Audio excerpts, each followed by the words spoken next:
Assalamualaikum warahmatullahi wabarakatuh.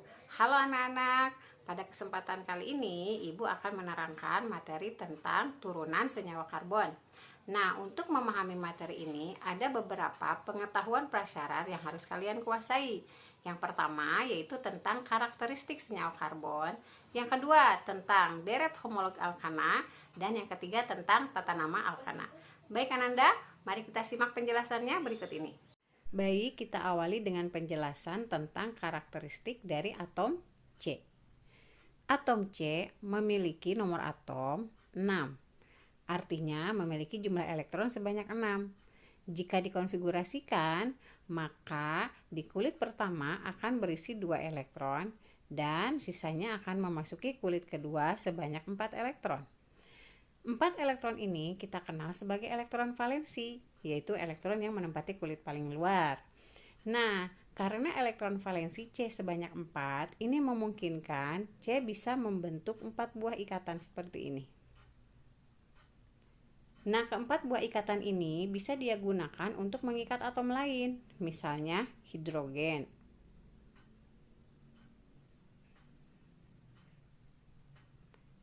Sehingga terbentuklah senyawa hidrokarbon dengan rumus kimia CH4. Ini merupakan golongan alkana yang paling sederhana karena hanya mengandung satu buah atom C yang kita kenal dengan nama metana. Nah, selain dia bisa mengikat atom H, ikatan pada atom C juga memungkinkan untuk mengikat atom C yang lain, sehingga membentuk suatu rantai yang panjang. Misalnya, ada 3 buah atom C yang saling berikatan satu sama lain. Kita sebut sebagai atom C1, 2, dan 3. Nah, atom C yang pertama baru menggunakan satu buah ikatannya ya. Maka dia masih memiliki 3 sisa ikatan lagi. Jika semuanya digunakan untuk mengikat H, maka maksimal H yang bisa dia ikat adalah 3.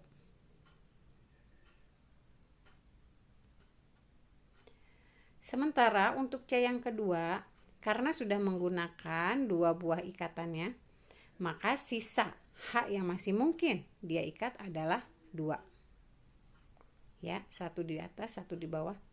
Dan C yang ketiga, karena baru menggunakan 1 ikatan, maka dia masih mungkin untuk mengikat 3 buah H. Nah, kalau kita lihat di sini total C-nya 3 ya.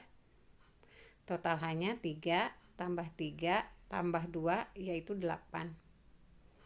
C3H8 juga merupakan golongan alkana yang kita kenal dengan nama propana.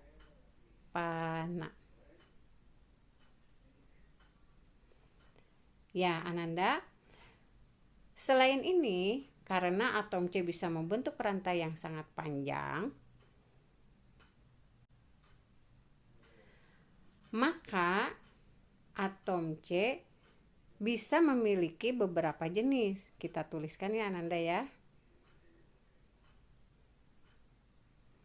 Nah, ini Ibu beri nama C1, 2, 3, 4, 5. Nanti di sini ada yang berikatan.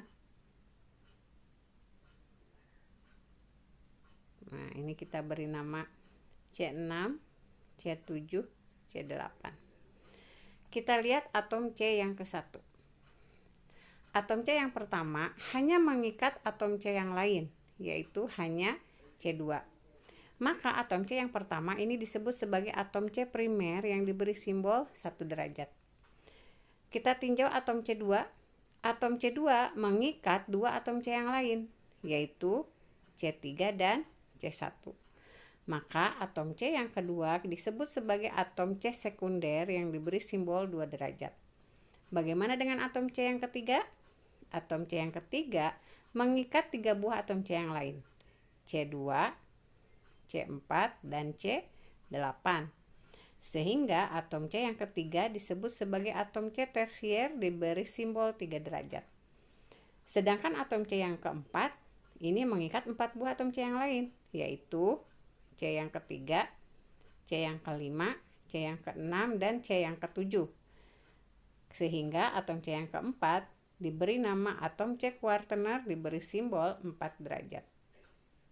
Pengetahuan prasyarat yang kedua yaitu Ananda diharapkan menghafal nama-nama deret homolog alkana dari mulai yang C-nya 1 sampai dengan C-nya 10. Masih ingat tata nama yang ini? Ini deret homolog alkana dimulai dari C yang paling sederhana yaitu C1, metana, kemudian etana, kemudian propana, butana, C5 itu pentana, C6 itu heksana, C7 itu heptana, C8 itu oktana, C9 itu nonana, C10 dekana. Kemudian Ananda, pengetahuan prasyarat yang ketiga yaitu Ananda juga diharapkan menguasai tata nama senyawa alkana. Nah, yang perlu kita pelajari adalah tata nama senyawa yang lurus dengan tata nama senyawa yang rantai bercabang. Coba perhatikan contoh berikut ini. Perhatikan, ini adalah contoh alkana rantai lurus. Kita lihat, ya, senyawa ini mengandung 4 buah atom C. 1, 2, 3, 4. Berdasarkan tata nama yang tadi sudah kita lihat di dalam tabel ya. Alkana yang memiliki atom C sebanyak 4 namanya adalah butana. Nah, senyawa ini bernama butana. Untuk alkana rantai bercabang, tata nama diawali dengan mencari rantai induk. Rantai induk adalah rantai yang mengandung atom C paling banyak. Dari struktur ini, yang mungkin bisa dijadikan rantai induk adalah sebagai berikut Ananda. Yang lurus, ini berisi 1, 2, 3, 4, 5C ya. Kemudian yang mungkin kedua adalah yang berbelok ke bawah, ini juga 1, 2, 3, 4, 5. Kemudian yang mungkin juga adalah yang berbelok ke atas. Yang berbelok ke atas ini ya. 1, 2, 3, 4. Nah, dari ketiga kemungkinan rantai induk ini, kita bisa memilih yang paling panjang adalah yang lurus atau yang berbelok ke bawah. Boleh memilih salah satu. Misalkan kita ambil yang lurus ya. Nah, kita ambil rantai yang lurus. Setelah kita menentukan rantai induknya sebagai rantai yang lurus ini, maka selanjutnya kita harus memberi nomor si rantai induk ini, di mana penomoran boleh diawali dari sebelah kiri atau dari sebelah kanan. Syaratnya, menentukan nomor usahakan supaya cabang ini ya, ini adalah cabang, itu harus berada di atom C yang lebih kecil.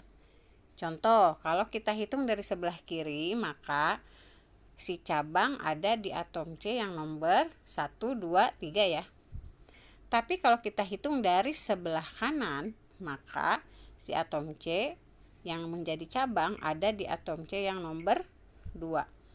Maka prioritasnya kita pilih yang dari sebelah kanan ini. Ya, maka penomorannya akan menjadi seperti ini. 1, 2, 3, 4, 5. Nah, rantai C yang tidak termasuk ke dalam rantai induk ini akan menjadi cabang. Kebetulan cabangnya adalah CH3, sama-sama CH3. CH3 ini asalnya dari CH4 Ananda. Tapi kalau CH4 namanya metana, nah untuk CH3 namanya berubah menjadi metil. Nah, jadi semua alkana yang kehilangan satu buah H-nya, misalnya CH4 menjadi CH3, C2H6 menjadi C2H5, maka namanya berubah akhirannya, yang tadinya ana menjadi il. Misalnya ini ya, metana menjadi metil, nanti etana menjadi etil, dan seterusnya. Kemudian kita susun nama dari si rantai cabang ini, diawali dari nama rantai cabang ya. Di sini cabangnya metil, baik di atas maupun di bawah ada 2, maka kita tuliskan menjadi dimetil. Nah, kita tidak perlu menuliskannya menjadi metil-metil, tapi kita mengganti angka 2 itu dengan awalan di ini. Kemudian juga karena rantai induknya ini anak-anak mempunyai jumlah C sebanyak 5, maka nama utamanya adalah pentana ya. Pentana, yaitu jumlah C sebanyak 5. Nah, begitu juga nomor dari si metil atau si rantai cabang ini juga harus dicantumkan. Maka nama dari senyawa ini lengkapnya adalah 2,3 dimetil pentana. Demikian Ananda, bisa dipahami? Mari kita masuk ke materi berikutnya, yaitu tentang turunan senyawa karbon.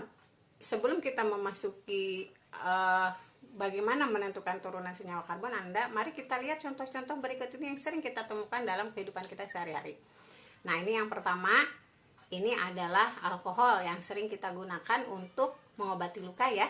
Alkohol 70% ternyata itu adalah contoh turunan senyawa karbon dalam kehidupan sehari-hari. Kemudian ini ada ether. Ether ini adalah obat bius yang kita gunakan untuk anestesi ya, bagi pasien yang akan menjalani operasi. Kemudian ada formalin nih Ananda. Formalin ini biasanya kita gunakan untuk mengawetkan mayat ya. Nah, ini juga termasuk contoh turunan senyawa karbon yang ada dalam kehidupan sehari-hari. Kemudian juga ini bagi anak Anda yang perempuan nih ya, barangkali pernah menggunakan cat kuku. Dengan apa membersihkannya? Ya, ini pembersih cat kuku namanya aseton anak-anak. Nah, itu aseton juga termasuk ke dalam turunan senyawa karbon.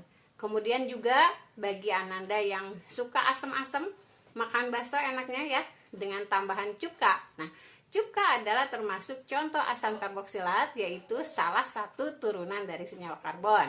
Dan satu lagi nih, ester. Nah, apa itu ester? Ester adalah turunan senyawa karbon yang sering kita jumpai dalam makanan atau minuman ya. Itu berupa perasa buatan. Nah, untuk selanjutnya mari kita lihat contoh-contoh turunan senyawa karbon tadi Ananda. Dari mulai alkohol, ether, aldehida, keton, asam karboksilat, dan ester. Coba perhatikan struktur kimianya. Nah, semua rumus kimia mengandung hidrokarbon ya, tetapi perbedaannya terletak pada gugus fungsi yang diberi kotak warna merah muda Ananda.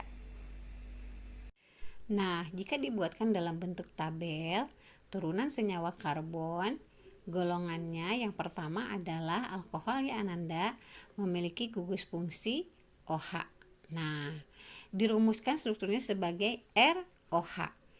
R di sini Ananda merupakan alkil atau turunan dari alkana ya.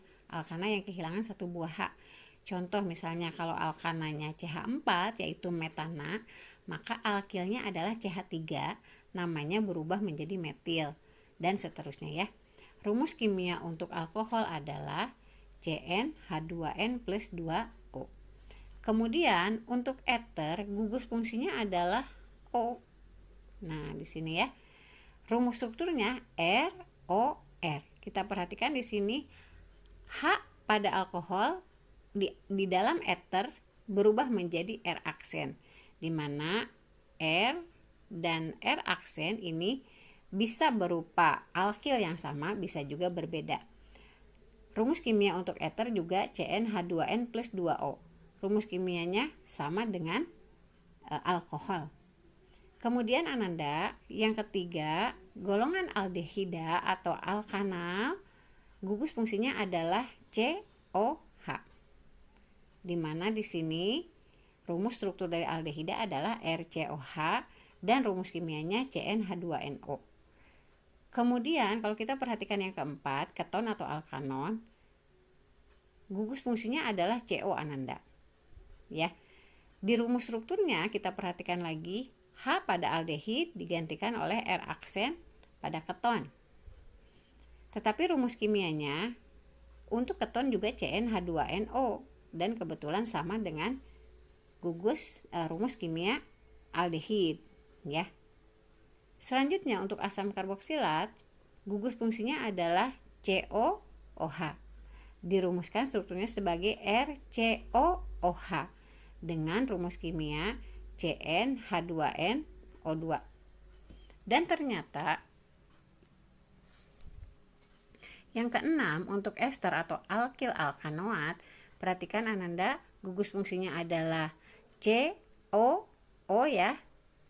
Pada rumus strukturnya, sekali lagi, H pada asam karboksilat itu digantikan oleh R aksen pada ester. Rumus kimianya sama juga, CnH2nO2. Ya, jadi ester dengan asam karboksilat memiliki rumus kimia yang sama. Terakhir untuk haloalkana atau alkil halida, gugus fungsinya adalah X. Nah, simbol X ini sebetulnya adalah untuk halogen Ananda. Halogen itu golongan 7A ya. Fluor, klor, bromin, kemudian iodin ya. Biasanya F, Cl, Br dan I. Rumus strukturnya adalah RX, di mana R-nya juga alkil, X-nya adalah halogen ya. Bisa F, bisa Cl, bisa Br, bisa I. Rumus kimia untuk haloalkana atau alkil halida adalah CnH2n plus 2X. Selanjutnya Ananda, kita akan membahas tentang tata nama alkohol atau alkanol ya. Alkohol seperti yang tadi sudah kita bahas ya sebelumnya, memiliki gugus fungsi yaitu gugus hidroksil atau OH. Nah, contohnya Ananda, jika alkananya adalah metana atau CH4 ini ya, ketika salah satu H-nya ini diganti oleh gugus hidroksil atau gugus OH, maka jenis senyawanya berubah, yang tadinya alkana menjadi alkohol atau alkanol. Tata namanya hanya tinggal mengganti akhiran, yang tadinya metana menjadi metanol. Nah, sehingga jika alkananya adalah etana dan salah satu H-nya di sini ya digantikan oleh OH, maka namanya menjadi etanol. Bisa dipahami anak-anak? Nah, jadi kalau misalkan ada alkana jenis pentana, salah satu H-nya digantikan oleh gugus hidroksil atau OH, maka yang tadinya namanya pentana menjadi pentanol. Gitu ya. Nah, semua alkana bisa berubah menjadi alkohol Ananda. Kemudian, kalau tata nama alkoholnya untuk rantai bercabang juga ada ya. Ini kita perhatikan.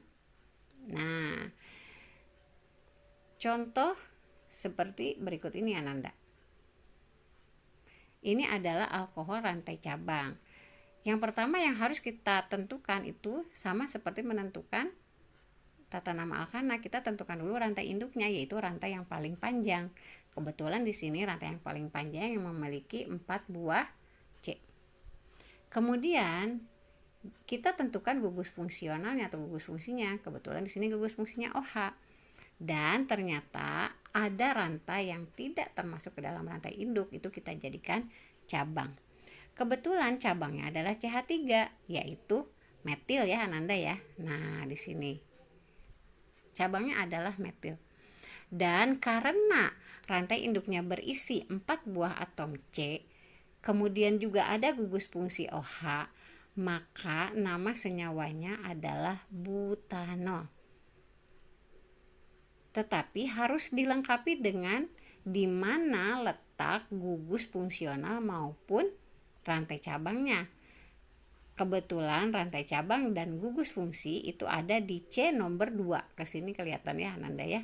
Ada di C nomor 2. Nah, ini di C nomor 2 di sini. Maka nama lengkapnya dari alkohol rantai cabang ini adalah 2-metil 2-butanol. Kebetulan metilnya juga terletak di C nomor 2. Gugus fungsi OH-nya juga terletak di C nomor 2. Bisa dipahami anak-anak? Ya, kita lanjutkan ke contoh yang di bawah nih ya. Contoh yang di bawah adalah senyawa yang lain, Ananda perhatikan. Nah, ini ya. Kita tentukan rantai induknya, yang paling panjang itu adalah 1 2 3 4 5. Ini ada angkanya di sini ya. Nah, ada 5. Kemudian juga di sini yang tidak termasuk rantai induk menjadi cabang. Ada 3 buah cabang, yang 2 itu adalah metil. Ya. Ini perhatikan, yang 2 adalah metil. Dan yang satu C2H5 ini bukan metil, ini etil anak-anak. Karena berasal dari C2H6 gitu ya. Dan gugus fungsi OH.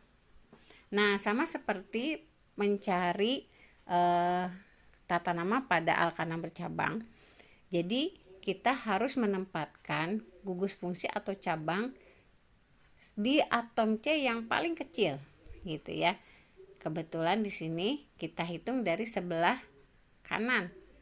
Nah, kenapa dari sebelah kanan? Padahal dari sebelah kiri juga cabang ada di C nomor 2. Nah, kalau ada kemungkinan seperti ini, anak-anak yang diprioritaskan adalah yang mengandung cabang lebih banyak. Nah, ini kan berarti ada gugus fungsi, ada cabang di C nomor 2. Kalau kita hitung dari sebelah kanan, maka prioritas dari sebelah kanan. Kemudian untuk memberi nama, karena ada 2 jenis rantai yang berbeda, yaitu metil dan etil, maka yang disebutkan pertama kali itu alfabetikal. Etil E ya, metil M, maka etil ditulis duluan. Nah, ada di rantai nomor berapa sih etil? Ada di rantai nomor 3, maka namanya adalah 3 etil. Baru kemudian metil, metilnya ada 2, kita ganti jadi dimetil. Dimetilnya ada di C nomor 2 dan 4. Kemudian kita lihat OH ada di C nomor berapa? Ada di C nomor 2 ini ya. OH-nya ada di C nomor 2 dan rantai induknya berjumlah 5. 5 itu berarti penta ya. Karena ini adalah kelompok alkohol dengan gugus fungsi OH, maka nama lengkapnya adalah 3 etil 2,4 dimetil 2 pentanol. Nah, selanjutnya Ananda, ternyata alkohol juga bisa dibedakan menjadi beberapa jenis. Yang pertama yang disebut dengan alkohol primer ini ya. Alkohol primer yaitu alkohol yang gugus fungsinya atau OH terikat pada atom C primer. Masih ingat? Iya, kita sudah membahas di karakteristik atom C. Contohnya adalah 1 propanol. Di sini OH terikat pada atom C yang hanya mengikat 1 atom C yang lain yang disebut dengan atom C primer. Ini kategorinya adalah alkohol primer. Nah, ada lagi yang disebut dengan alkohol sekunder. Alkohol sekunder yaitu alkohol yang gugus fungsinya terikat pada atom C sekunder. Ini contohnya. Nah, kita lihat OH di sini terikat pada atom C yang mengikat 2 atom C yang lain. Nah, ini disebut dengan alkohol sekunder. Contohnya adalah 2 butanol. Kenapa 2 butanol? Karena OH-nya terikat pada atom C nomor 2. Ini kita ya.